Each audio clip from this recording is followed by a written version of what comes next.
Could an app be the answer to a better garden? Absolutely. It's the new free app, Homegrown with Bonnie Plants. Note, track, and photograph your garden's progress. Personalize your weather and reminders. Get variety info, grow guides, hands-free dictation, and more.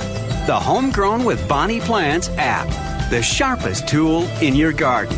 Download it free on the App Store. This is Mike Edison, host of Art Senses a Seizures. You're listening to the Heritage Radio Network, broadcasting live from Bushwick, Brooklyn. If you like this program, please visit heritageradionetwork.org for thousands more.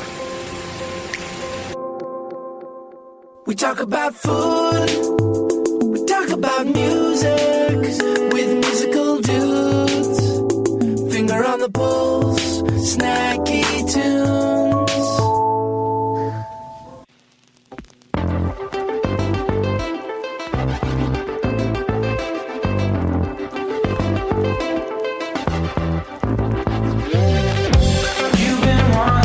Security, but you've been giving all your money to charity. Oh, you're so good. People think that you're so good. Someone ought to tell you that your enemies are watching you. Once in a while, you make the wrong impression. Once in a while, you're breaking my heart. Been walking up to tag along.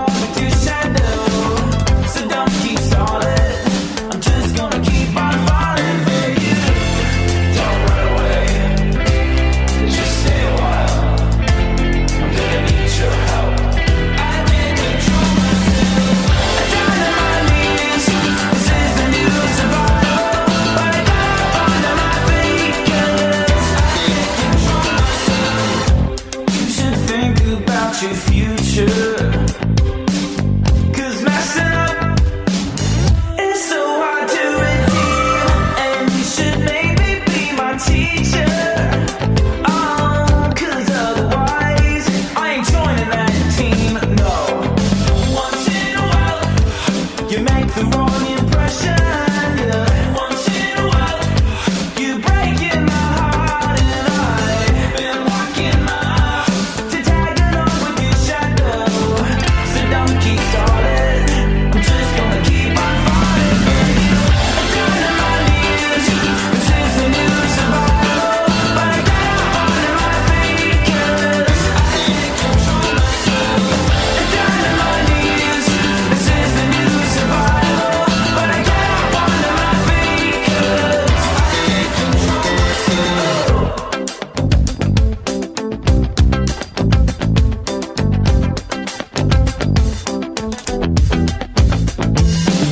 I see you coming at a rapid pace with just enough time to see your face, and I'm wondering if it's the time and place. Just scold myself. I see you making your way so silent, but I can tell what's behind it. If the birds and the bees get violent, then I'll just scold myself.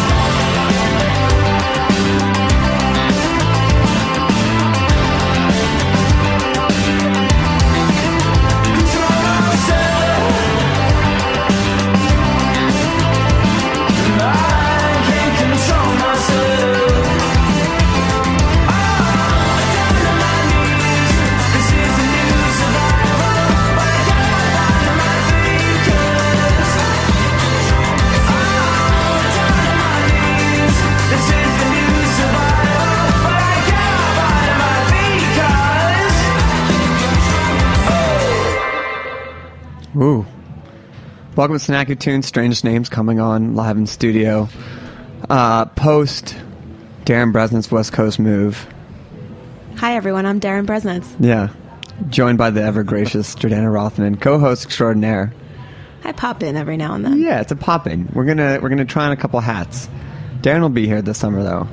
Yeah. Later on. Speaking of hats, I'm just super uncomfortable with the headphones on. You don't have to wear them. I don't have a head made for radio. There's a lot of noise going on with birds today. They've really expanded that event space back there. So it's a vibrant Sunday, if you will. It is. It's solstice. But before we get to that band, Angelo Romano, welcome. Thank you. sir. Thank Welcome. you very much. I'm I really see you've got a excited. cold one in the hand already. I do. Sunday's my day to just get blazo. So Really? What do you like to like? What's the first sip?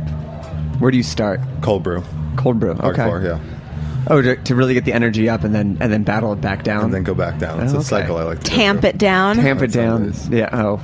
Do they tamp cold brew though? No, but I mean, it's still coffee puns, so but Which are not I used think we enough, can all yeah. agree that But- it counts. but it's a food show, so you would know the difference if you tamp down. I'm representing Darren Bresnitz today, and Oh, yeah, a he's lot of the puns. pun king. Oh, yeah. So I think Well I did a done. pretty good job, all things considered. Yeah. Don't be a drip.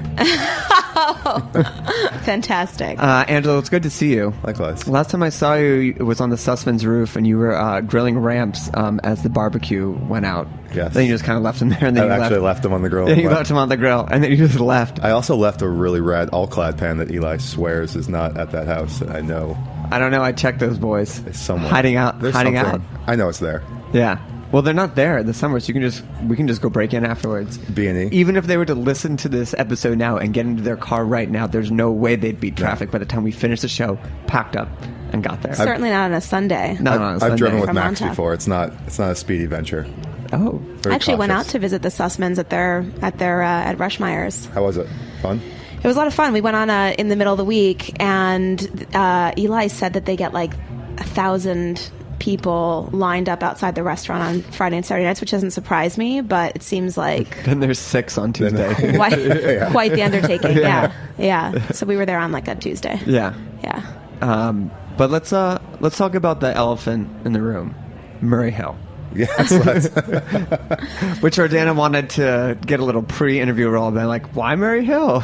Yeah. So, How did you end up in Murray Hill? Tell us yeah. about it. it's well, I had an opportunity to get this space like 4 years ago. Rocky Slims. Rocky Slims, which was an old pizzeria, Mike's Pizza. We just didn't really take the space right away with the investor I was using because I was already doing. It was actually while I was doing the Pines project, and pizza wasn't anything I ever really was interested in. It's also hard as shit to make 200 pizzas in a day. It's an art form that is like, you're cooking something in 8 to 1,000 degrees in 2 minutes. The variable for execution and consistency is so skewed every single one that it's a ballsy ass thing, and I don't think it really gets enough respect. So I was really more scared shitless to take it on. As far as margins go, it's like a bagel or a donut shop. The profitability is much higher than any other type of food. I mean, it's insane. Right. It's a New York tap water. What's Well, the thing that what's you're- the oven like over there? There's two. There's Yeah. one that we had built in Rhode Island, classic classic Italian style pizza oven. Can you shout out who built it? I don't remember who built it actually. Okay. No. Everyone usually there's always like Yeah, a no, story. It's I like, know. it was a grandpa who came over from Sicily, and he was a passed down by hand. You're like, it was No, I think George. it was like, and, yeah. who knows? He was like an old. He was an investment banker, and he cashed out and started making pizza oven type shit. Probably, I'm not really sure. But- That literally sounds like a PR like gold mine waiting to happen. That's the Pauly G story, right? Yeah, then he used to make them in his backyard. Or But his, something. Well, he that would- more sadness, doesn't it?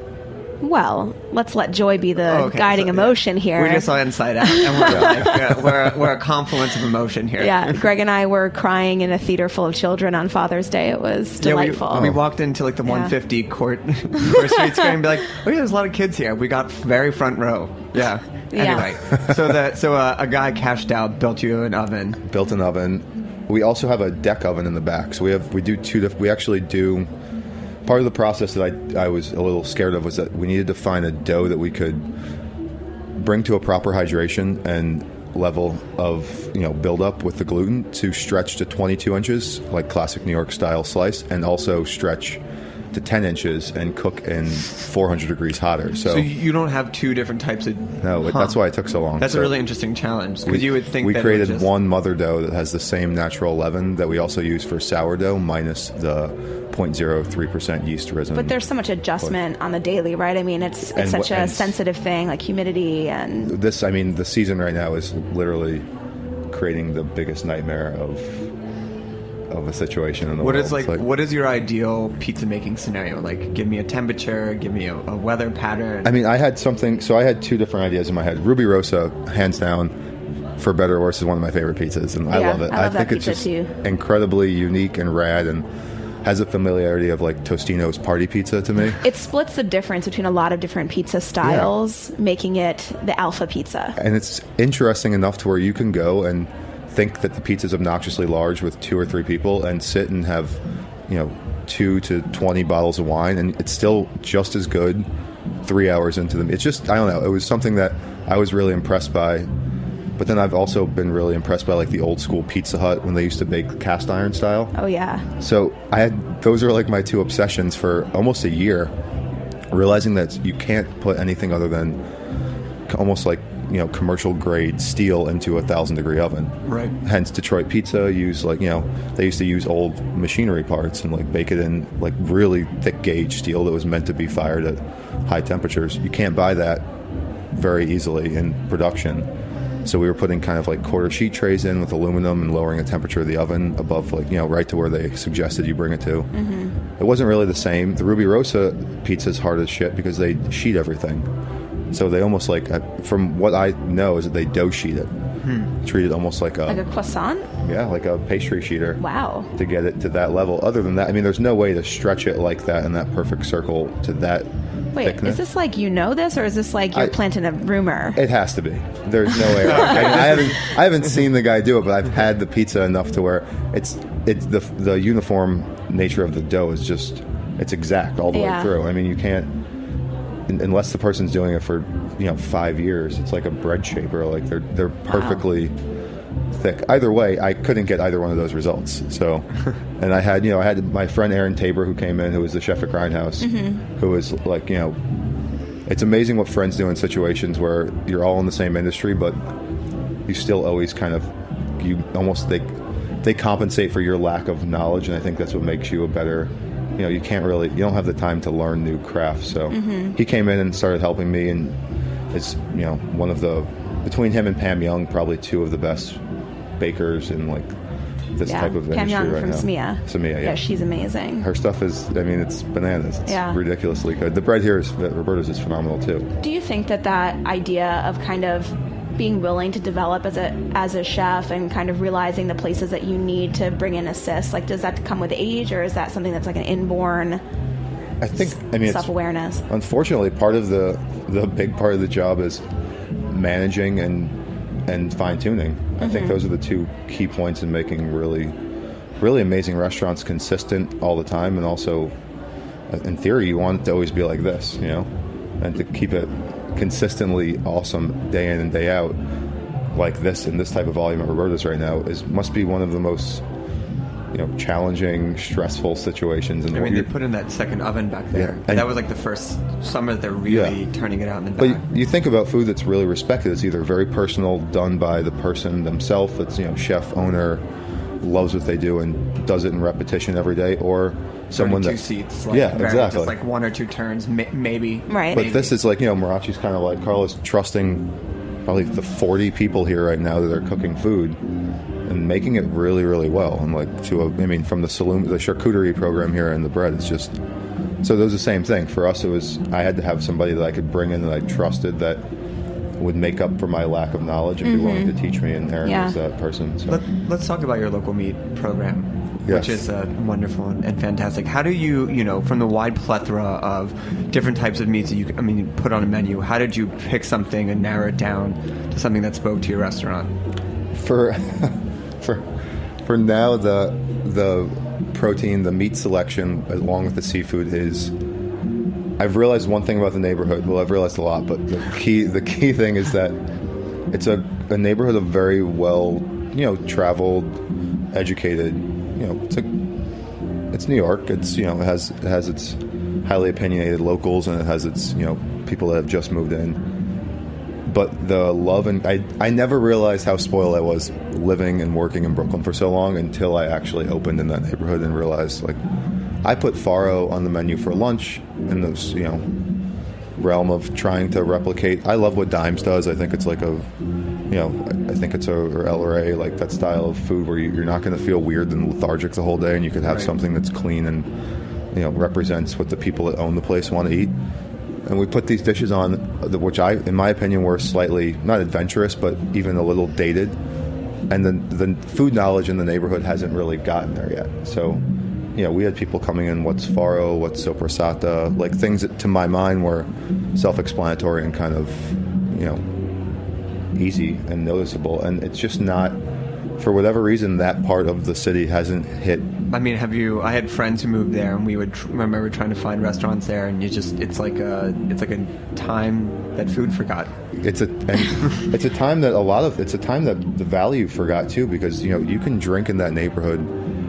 There's bar advertisements up and down the street that are remarkable. I mean, it's like the late 90s. And yeah, I was walking around. First of all, I was walking around the neighborhood a few months ago, and saw your restaurant on the corner there, and thought, oh God, that's where this is. Like, I didn't even. I think that I was every day. No, yeah. Actually, to be totally honest with you, I thought, oh, that's so weird.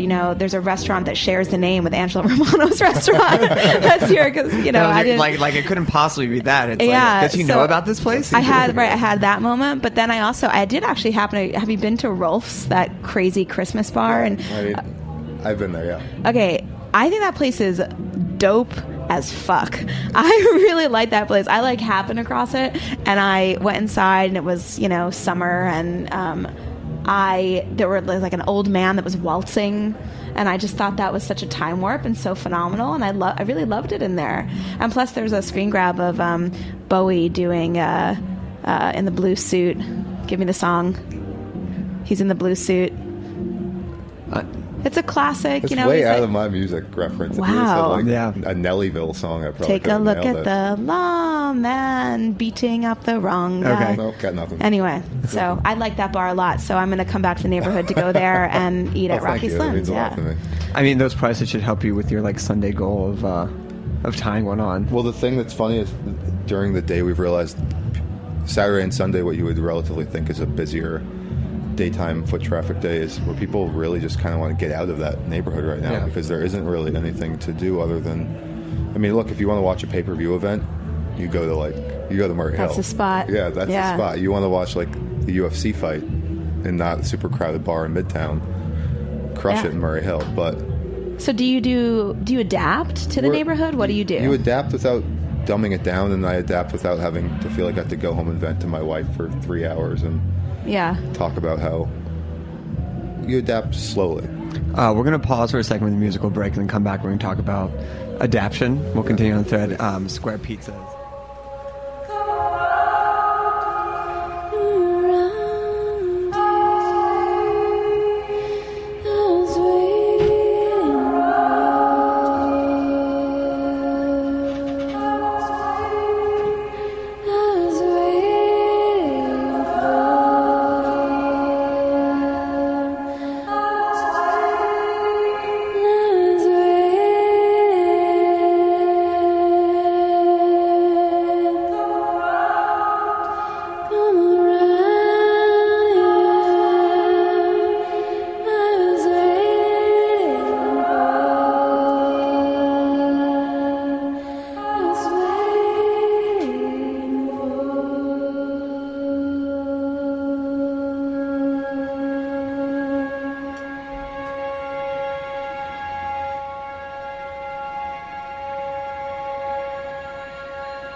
So let's go back to, or continue on the thought of adjustment, of kind of, educating a neighborhood on how to eat your food.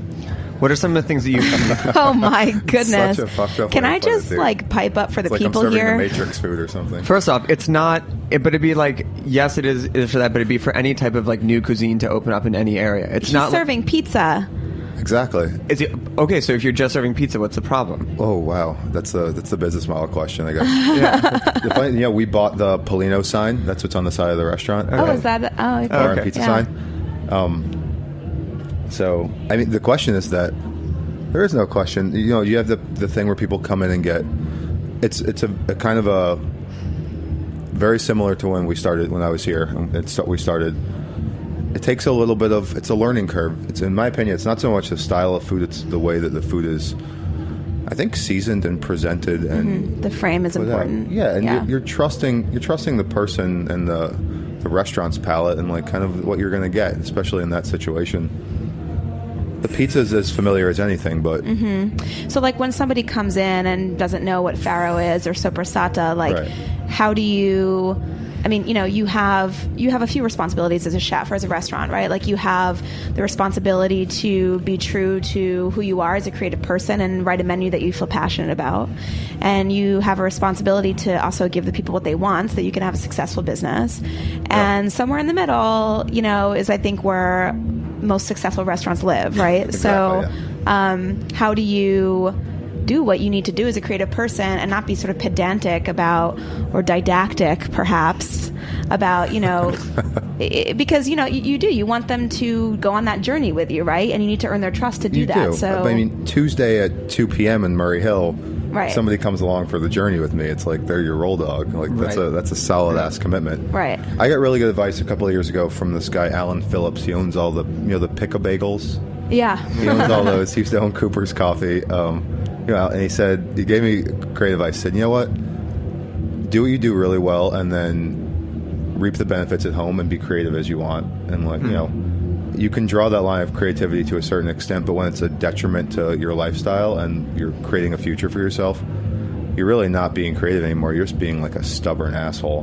That's really all you're doing, because you're refusing to do something that you can do well to provide for yourself and your family, and you don't ever want to dumb it down, and that would be something that would kind of, in theory, break my heart. You have to make it I'm looking at it this way. I'm making it interesting for myself without making it too challenging for everybody else. Yeah, what you're talking about is making me think of actually what a really good sommelier does in a way, because when a restaurant opens, and especially if they're opening like a Midtown or Uptown or something, they open, and they open with oftentimes like a list that's really familiar to their big spenders, right? And over time they earn the trust of their guests, and then they start kind of sneaking in the weird kooky shit. stuff, Yeah. and and they have a relationship with the guest, and they come in and they're like, well, if you really like this, fucking big juicy Cab Sauv, like you'll like this, and they start kind of leading them astray, as it were, into new territory, and that's how really interesting wine lists get made. Well, and I always think that's really like an interesting part of the role of a sommelier. And so it's a cool thing to be able to do in that neighborhood. I mean, in a lot of ways, it's a really interesting and noble challenge to go into a neighborhood that's like that is a little bit of a dining desert, and say, I'm gonna give the people what they want, but I'm gonna bring some other stuff to the table, so that, because it's it's the old JFK adage, right, about like the rising tide and raising all ships. And I think I agree with you. Like when it works, right? People were going to be so loyal to that, because it'll be like in such a neighborhood that like it is not.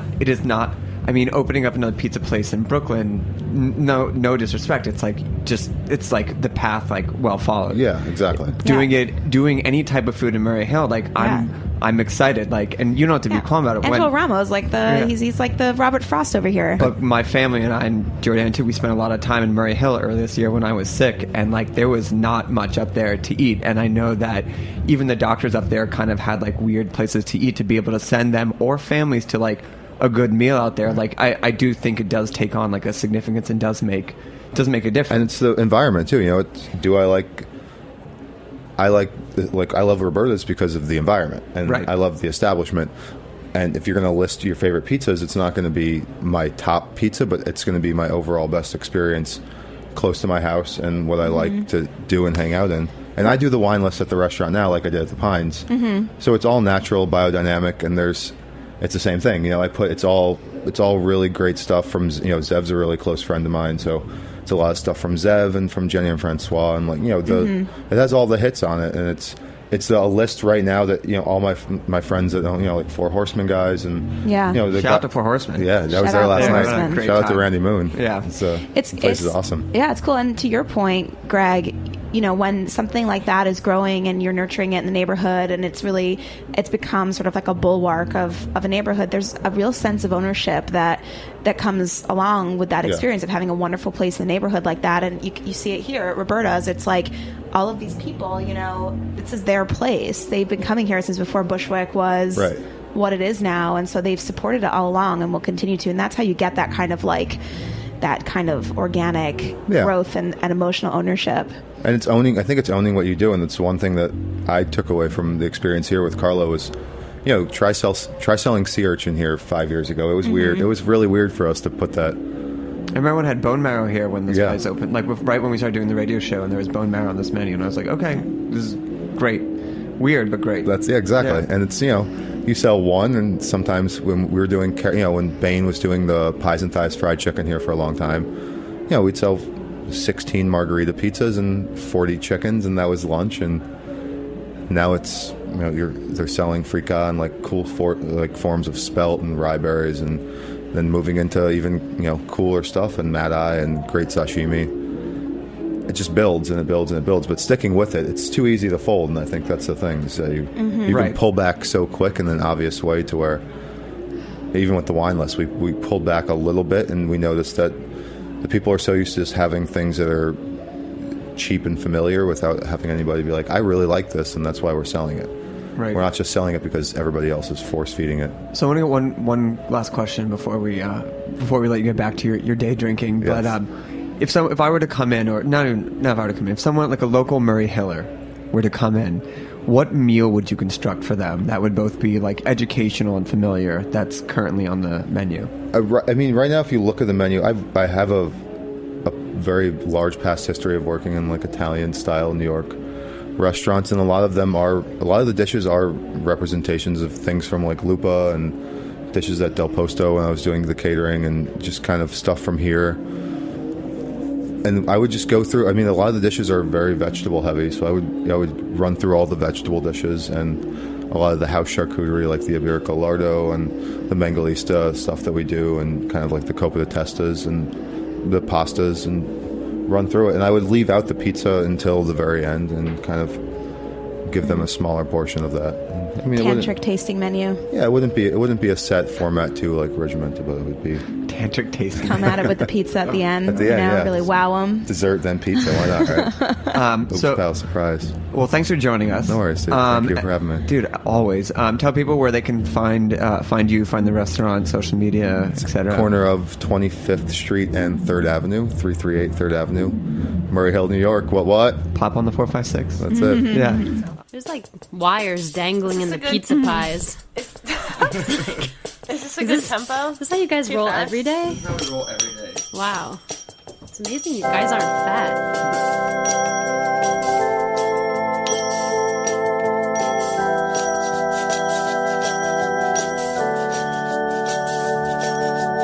Everywhere is somewhere, baby, so can't you see we're in the middle of somewhere?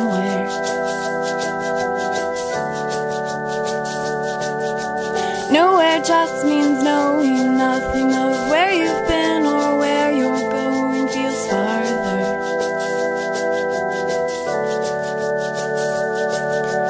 You're a sight to see this early morning, getting lost in my own neighborhood. The same freedom you feel is what's been blowing in my cells since I arrived here. It's all, it's all, it's all, or nothing. It's all, it's all, it's all, or nothing.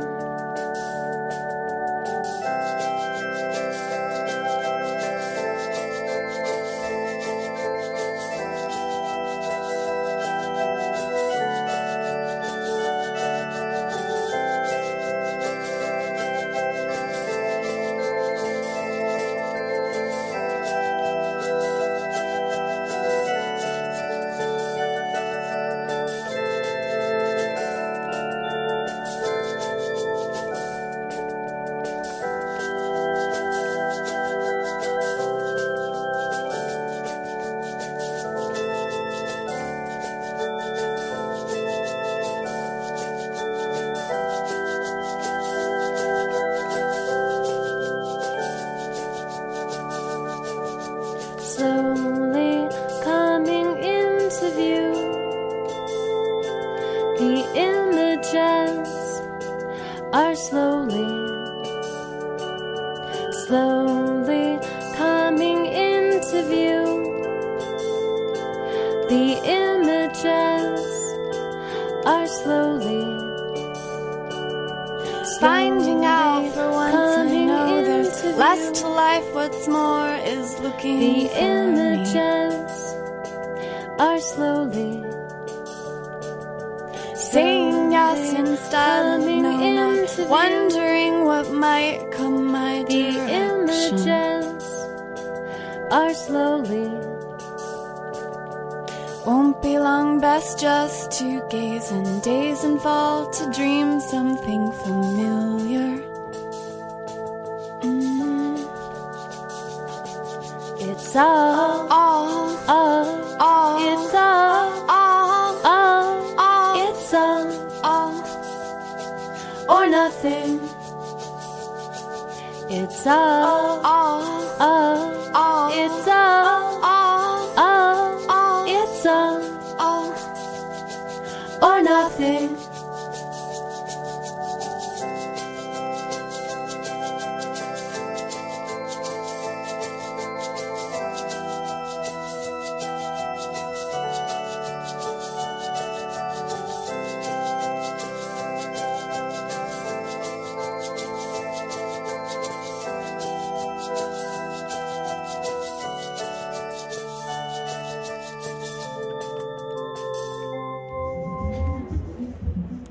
Oh my god, that's so good. I'm glad you guys like that. Strange Names, welcome to Snacky Tunes. Hi. Hello. What's up? Nice to see you. Yeah, good to see you guys. How you doing on this? Like, I feel like this is our first real hot Sunday of the summer.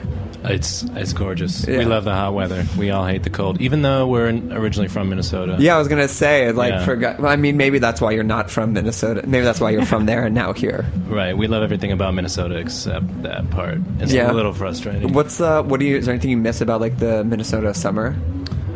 Minnesota's the best place to be in the summer.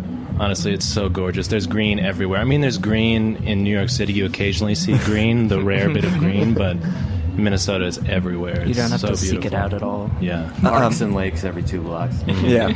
I like your guys' origin story from University of Minnesota surrounding bassists and drummers. Can you guys mind sharing that? Do you mean our... How you guys formed? Well, it started off with Liam and I had been playing with other bands, and when we got together, we sort of got a few musicians that we had been playing with, really not thinking that they were the best thing for the project, but, you know, they were guys we knew and liked. But was it slim pickings in Minnesota, or was it just... At that point, it was because we weren't really part of any sort of clique. We were just kind of making our own way, so...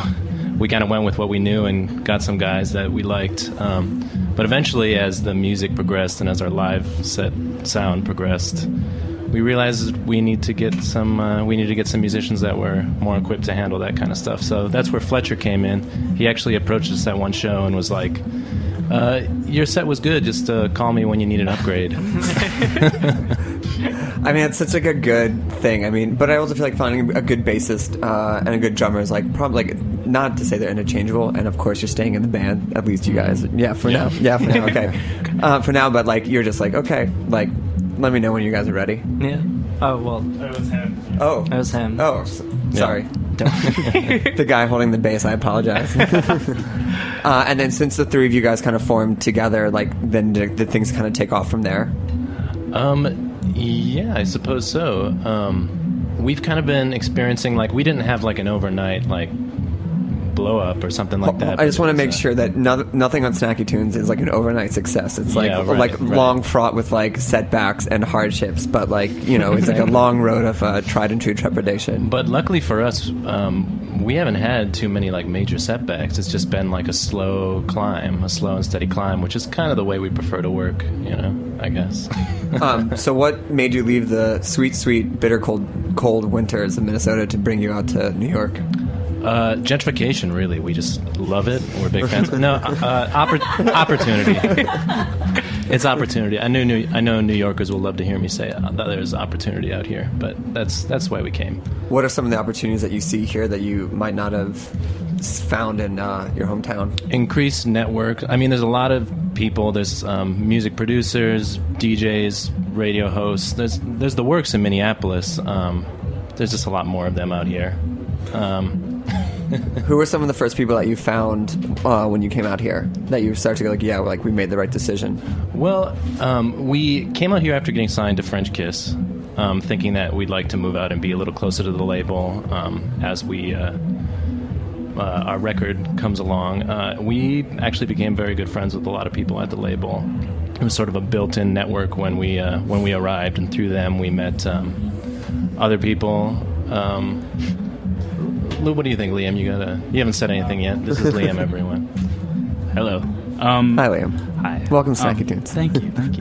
Well, I'm originally from New York, and I grew up in Brooklyn, and I had some friends from my high school days that were still in bands, and we would occasionally come from Minneapolis when we were still living there permanently and like set up little bills here and there with some pals that I had before. But I don't know, it's been cool. Like almost everyone bartends, so I feel like a lot of people that we know and have met have been at bars.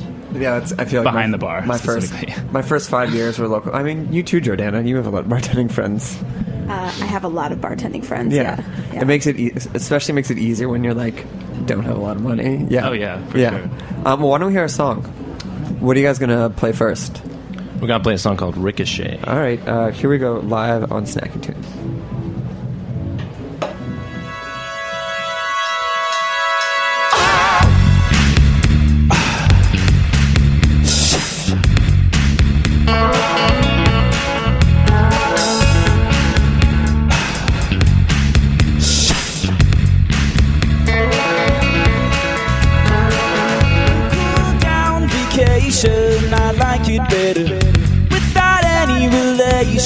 that I missed stuff. I will catch in a daydream without closing my eyes. Ooh, yeah. New sound temptation, can't look away. You're my fixation, not on bleeding day.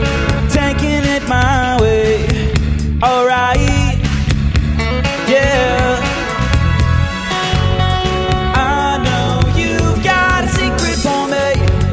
I better run, I better run.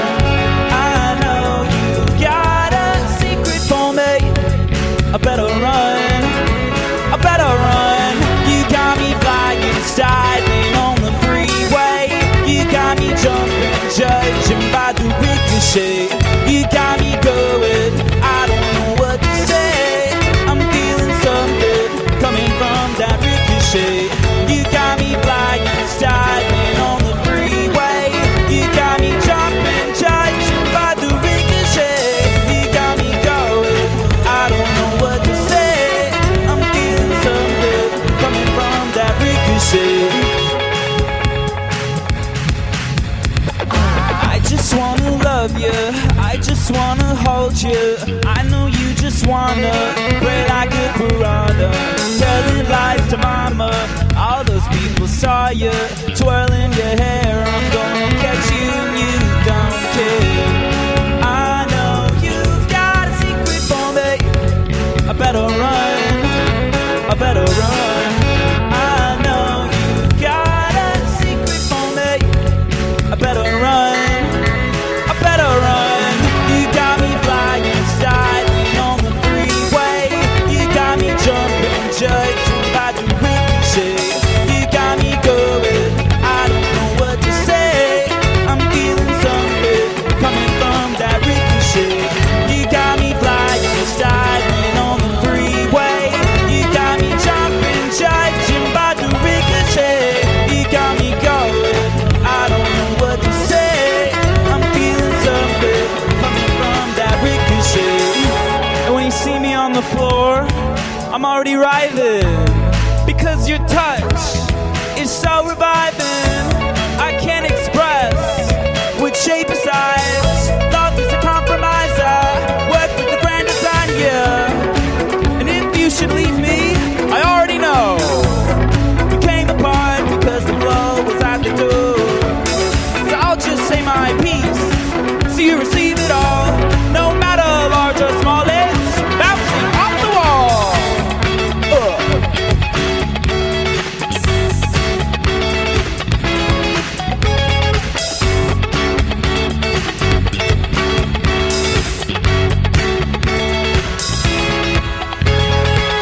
You got me flying, styling on the freeway. You got me jumping, judging by the ricochet. You got me going, I don't know what to say. I'm feeling something coming from that ricochet. You got me flying, styling on the freeway. You got me jumping, judging by the ricochet. You got me going, I don't know what to say. I'm feeling something coming from that ricochet.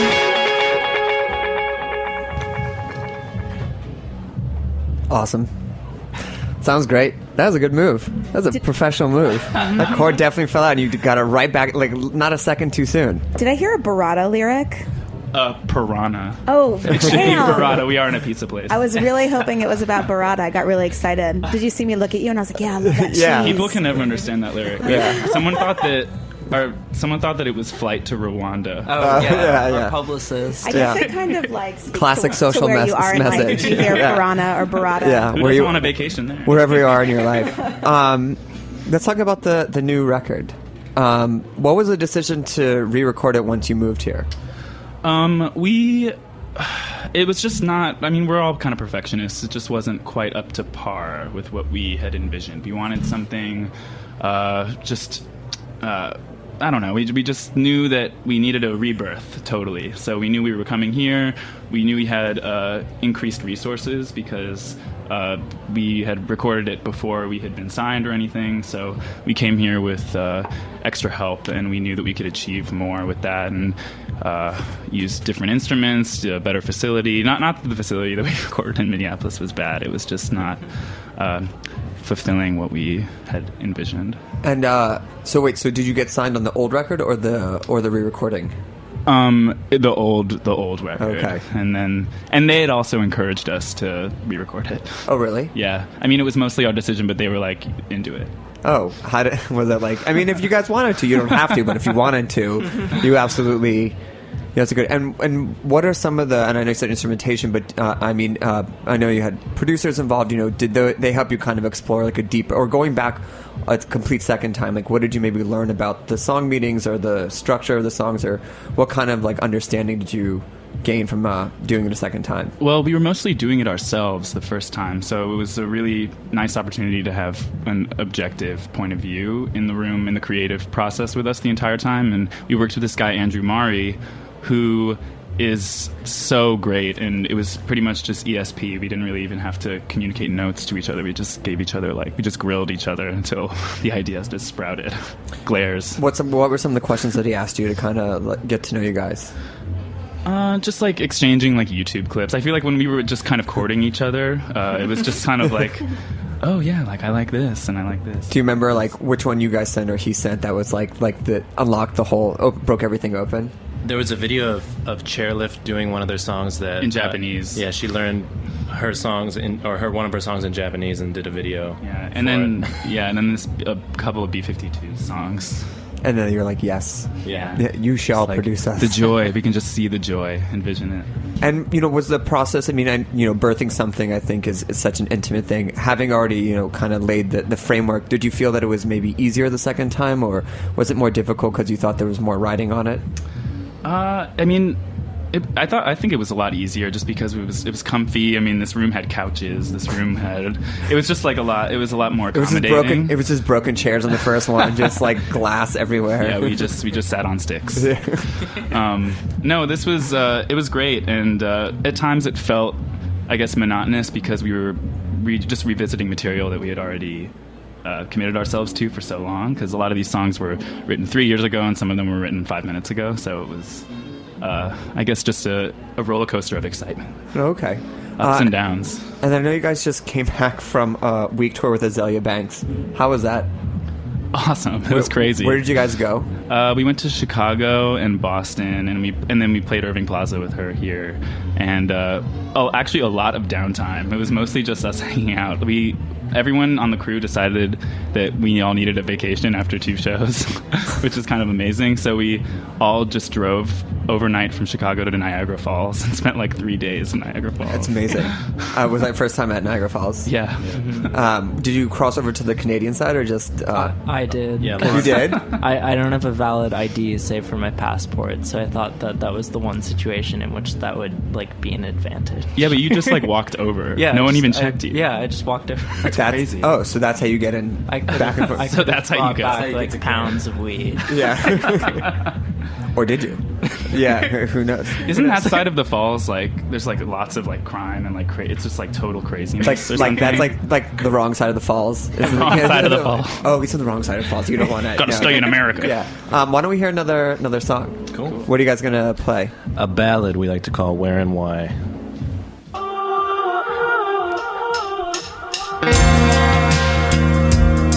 Out of line, ooh, out of sorts,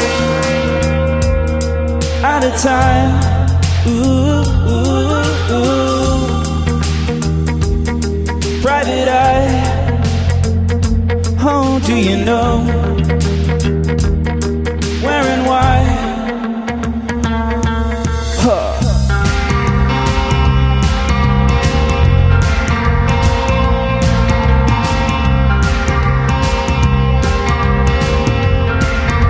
Over the garden wall, I'm waiting in the second stall. I wanna see the boy alone. I wanna see the boy alone. history that you can roll on the fence and in the window cyclone. You look like that, your lens like the rest, but you look like that, your lens like the rest. I'd lie, I'd soul, I'd time, so I'm told. Private eye, do you know where and why? Ooh, I've got to go. So big, scale down, small. No harm in seeing it all before you're off on the road. But take a piece of me before you go. The history that you can roll on the fence and in the window cyclone. You look like that, you're just like the rest of them. I'd lie, I'd soul, I'd time, so I'm told. Private eye, do you know where and why? Ooh, I've got to go. Oh, oh, oh, oh, oh,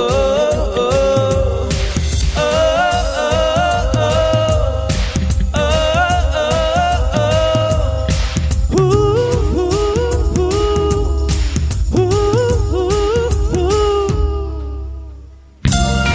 I'd lie, I'd soul, I'd time, so I'm told. Private eye, do you know where and why? Ooh, I've got to go.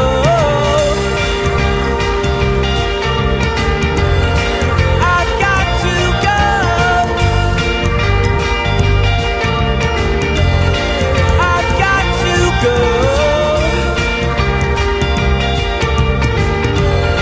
I've got to go. I've got to go.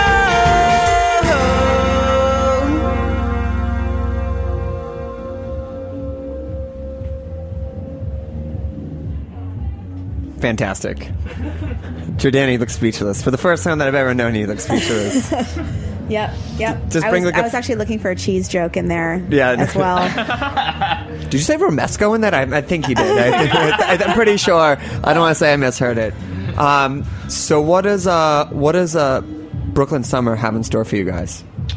We're going back to our hometown of Minneapolis. And Can't miss the summer. Huh? Because you can't miss the summer. Yeah, we can't miss the summer there. No, it's going to be really fun. It's the first time we'll have played there in a year. And we're just excited to see everyone and kind of do that. So we'll be there for a week, and we're playing a couple shows there, kind of homecoming, faux record release-y kind of things. And, It doesn't have to be faux. It's like just appropriate. It's just a little bit after. We're the fab faux, though, you know. Oh, just kidding. No, pretty good. Pretty good. You want to write Punch Up for us for the radio show? Definitely love a good pun in here. Yeah. Francis used to write fortune cookies for Really? extra income, actually. Really? Yeah. Can we get a couple of those? Do you remember any? They were all really bad. Well, I mean, Wait, did you do this for sport, or was it just, or was it sport. was it your job? Extra income. Yeah, I entered a pun competition. You had to put forth 10 different jokes, and they choose a winner. And I really thought one of mine would take it, but no pun intended. Oh, wow. Classic. I mean, you had us like, oh, it's a good story. Oh, no, just a long setup. Wait, so do you remember any of your fortune cookies at all? One was, they were all really, it was like we worked at a really high-end restaurant, and I would write these cookies for them. They still passed out fortune cookies. I don't know. They were really high-end. But what was the restaurant? It was called, like, World Street Kitchen. Well, it was, like, fast casual, but the food was, like, brain food, if that makes any sense. It wasn't brains. Yeah, no, we got, yeah. But one of them was like, ask about our pizza special, so I'd have people coming up to me with their fortunes like, what's the pizza special? I'd be like, there's no pizza, you idiot.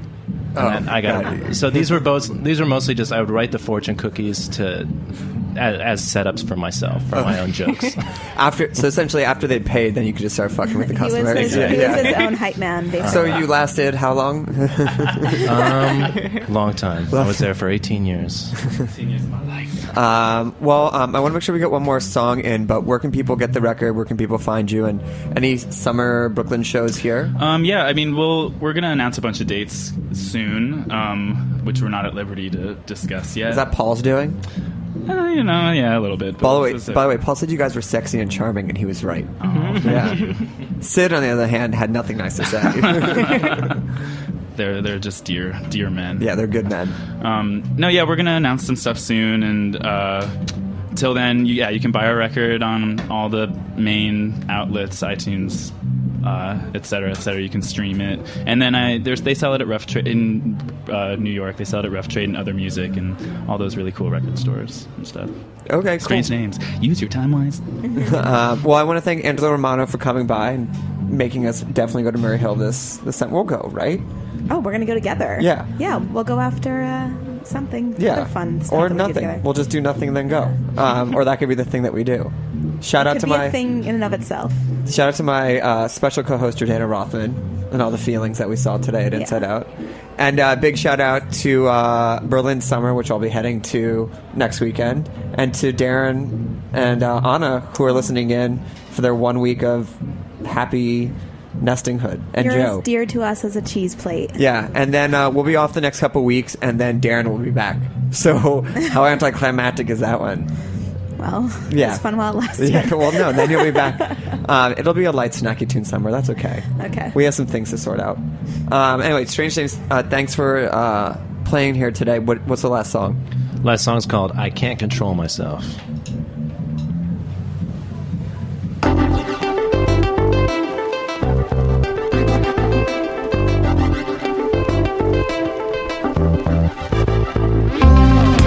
You've been wanting some security, but you've been giving all your money to charity.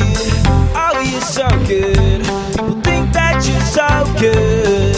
Someone ought to tell you that your enemies are watching you. Once in a while, you make the wrong impression. Once in a while, you break in my heart, and I've been walking miles to tag along with your shadow. So don't keep stalling. I'm just gonna keep on falling for you. Don't run away. Just stay a while. I'm gonna need your help. I can't control myself. Down to my knees. This is the new survival.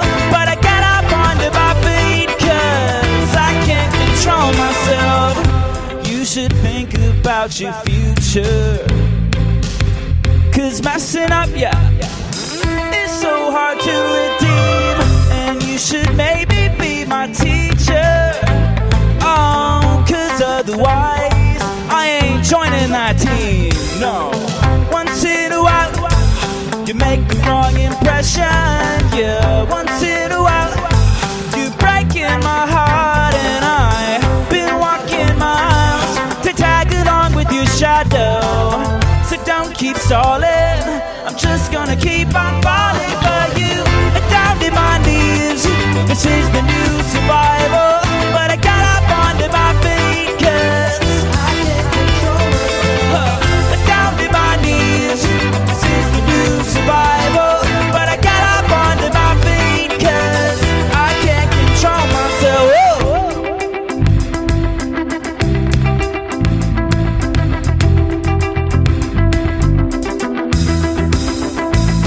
I see you coming at a rapid pace with just enough time to see your face, and I'm wondering if it's the time and place to scold myself. I see you making your way so silent, but I can tell what's behind it. If the birds and the bees get violent, then I'll just scold myself. Oh.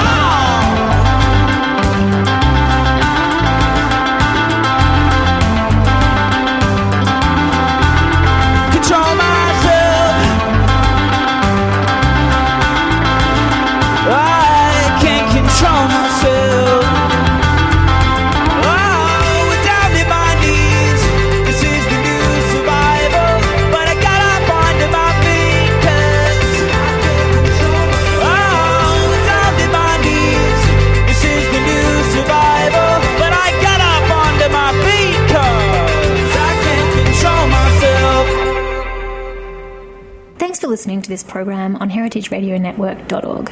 You can find all of our archive programs on our website or as podcasts in the iTunes store by searching Heritage Radio Network. You can like us on Facebook and follow us on Twitter at heritage_radio. You can email us questions anytime at info@heritageradionetwork.org. Heritage Radio Network is a 501c3 non-profit. To donate and become a member, visit our website today. Thanks for listening.